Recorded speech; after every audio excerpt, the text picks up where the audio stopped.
कक्षा 9 विषय गणित प्रश्नावली 7.3 अध्याय 7 त्रिभुज। प्रश्न चौथा, बीई और सीएफ एक त्रिभुज एबीसी की दो बराबर शीर्षलंब है।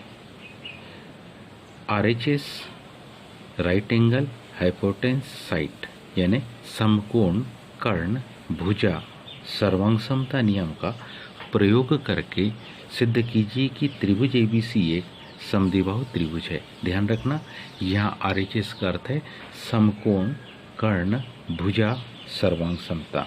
यहाँ आर का मतलब है राइट एंगल मतलब समकोण, एच का मतलब है हाइपोटेन्स मीन्स कर्ण और एस का मतलब है साइड मतलब क्या हुआ समकोण कर्ण भुजा सर्वांग समता। सिद्ध कीजिए कि त्रिभुज एबीसी एक समद्विबाहु त्रिभुज है। इसको सिद्ध करने के लिए सबसे पहले हम देखें कि हमको दिया क्या है। तो इसमें यदि हम देखें तो हमको जो दिया है उस जानकारी को पहले लिखना है।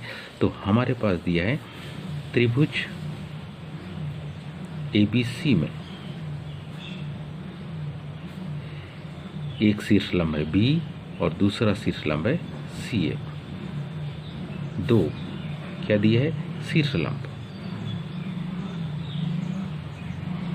दो शीर्षलंब इस प्रकार की, ये दो शीर्षलंब इस प्रकार से दिए है कि बीई की जो माप है वो सी एफ के कैसे है बराबर, दो बराबर शीर्षलंब है। इसके आधार पर हमको सिद्ध करना है, क्या सिद्ध करना है कि त्रिभुज एबीसी एक सम द्विबाहु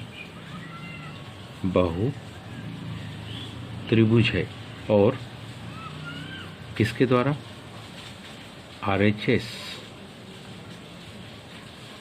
सर्वांग समता द्वारा सिद्ध करना है। इसके द्वारा आपने को क्या करना है सिद्ध करना है, अन्य किसी नियम का उपयोग नहीं करना है। अब आइए अब हम इसकी उत्पत्ति में शुरुआत करें, कहाँ से हम इसको सर्वांग सम सिद्ध कर सकते, थोड़ा ध्यान से समझे। अब हम इन दोनों त्रिभुज को लेते हैं। पहला त्रिभुज कौन सा बी एफ सी और दूसरा त्रिभुज सी ई बी में। पहली जानकारी को ध्यान से देखें तो हम पाते हैं कि यहाँ पर कितने अंश का कोण है 90 अंश का। तो पहली जानकारी से हम लिख रहे हैं क्या कि कोण बी एफ सी की माप और कोण सीईबी की माप कितनी है 90 अंश। और इस जानकारी को हमने कहाँ से लिखा, क्योंकि बी और सी एफ शीर्षलंब थे, बी और सी एफ शीर्षलंब है, इसलिए हम इसको लिख सकते हैं कहाँ से दिया है से। दूसरी जानकारी ध्यान से देखो तो वो दोनों ही त्रिभुज में आपको उभयनिष्ठ दिख रही, कौन सी भुजा बीसी भुजा, कौन सी भुजा बीसी भुजा। दोनों ही त्रिभुज की आकृति में ये कैसी भुजा है उभयनिष्ठ भुजा। तो हम दूसरी जानकारी लिख रहे हैं बीसी किसके बराबर बीसी के। इसको कहाँ से लिखा हमने, इसको हमने लिखा कि दोनों त्रिभुज की आकृति में ये उभयनिष्ठ भुजा थी।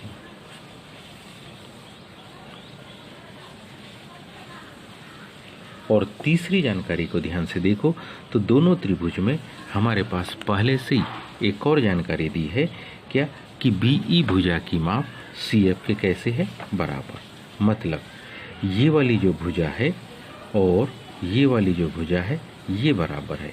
तो हम क्या लिखेंगे, हम लिखेंगे सीएफ किसके बराबर है बीई के, सीएफ किसके बराबर है बीई के। और इसको कहाँ से लिखा हमने, इसको हमने लिखा दिया है से।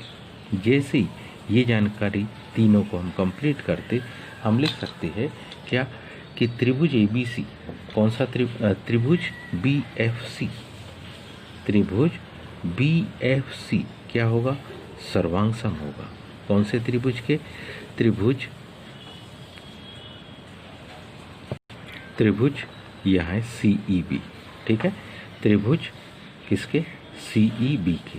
और कौन से नियम से, उसी नियम से जिसको हमने कहा आरएचएस यानी कि क्या समकोण कर्ण भुजा सर्वांग समता प्रमेय। जिसको कि हम अंग्रेजी में कहते RHS द्वारा।